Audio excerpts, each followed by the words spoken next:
Assalamualaikum warahmatullahi wabarakatuh. Waalaikumsalam warahmatullahi wabarakatuh. Perkenalkan nama saya Tiara, Ustadz.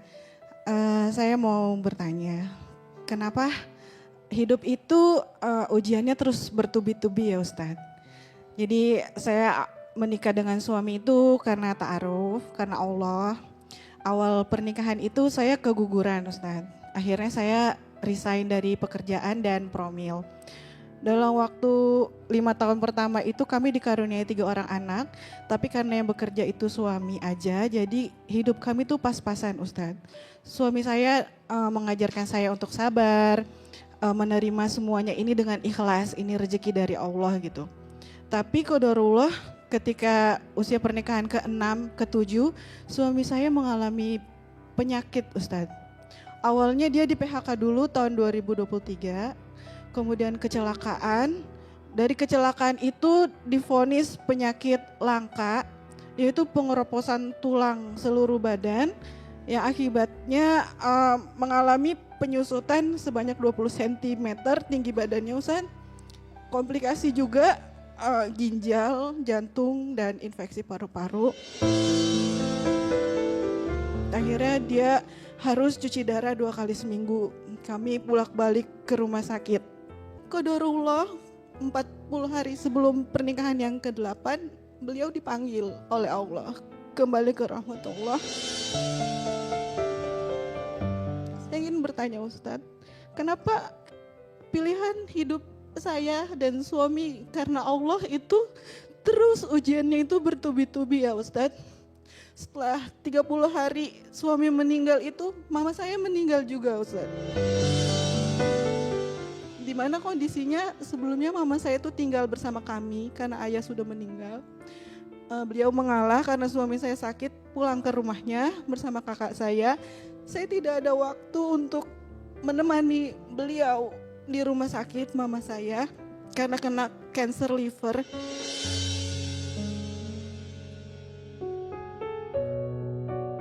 Pada saat saya pulang ke rumah orang tua saya untuk menjenguk orang tua saya juga, itu keesokan harinya beliau meninggal, Ustaz.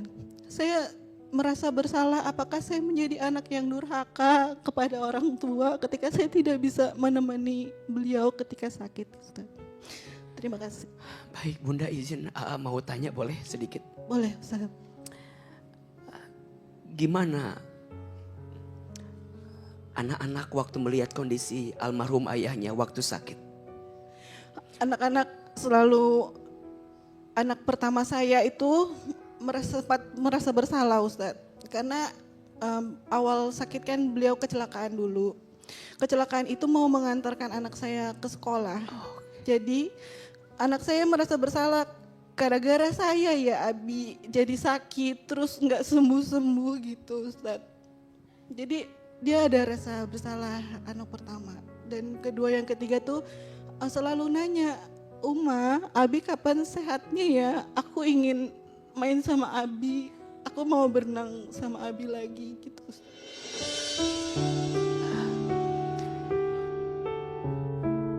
Masya Allah, Bunda.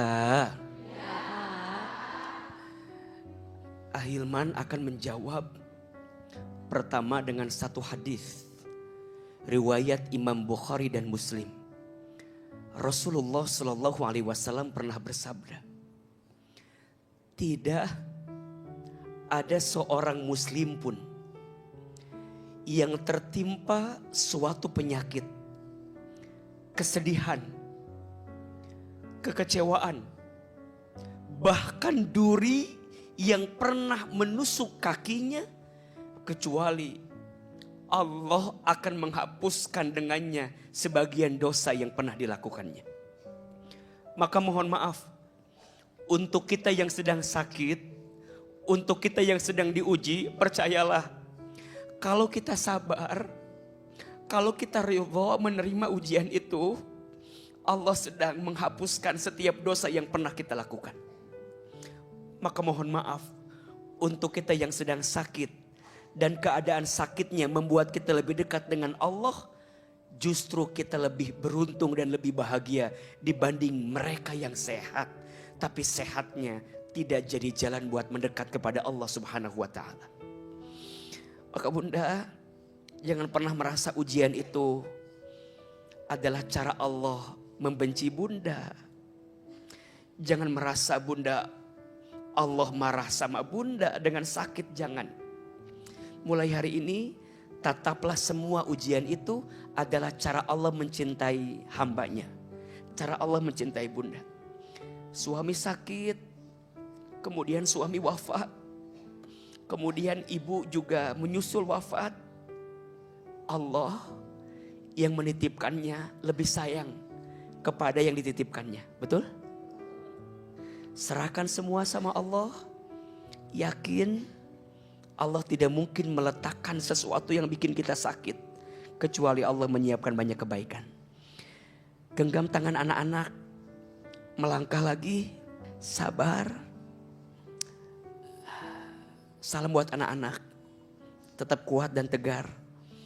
Ahilman sejak kecil juga anak yatim.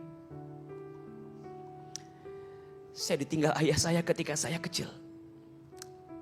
Dan saya merasakan sekali bagaimana perasaan ibu, perasaan anak. Tapi percayalah, hidup harus terus melangkah. Hidup harus terus berjalan. Didik anaknya, bersamai anak-anak jadi anak yang soleh. Agar ayah dan neneknya yang telah kembali itu bisa mendapatkan kebaikan di sisi Allah Subhanahu wa taala. Amin ya rabbal alamin.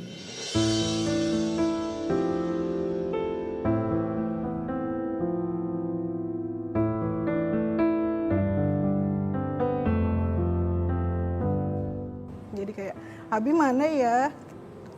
Aku mau main sama Abi gitu.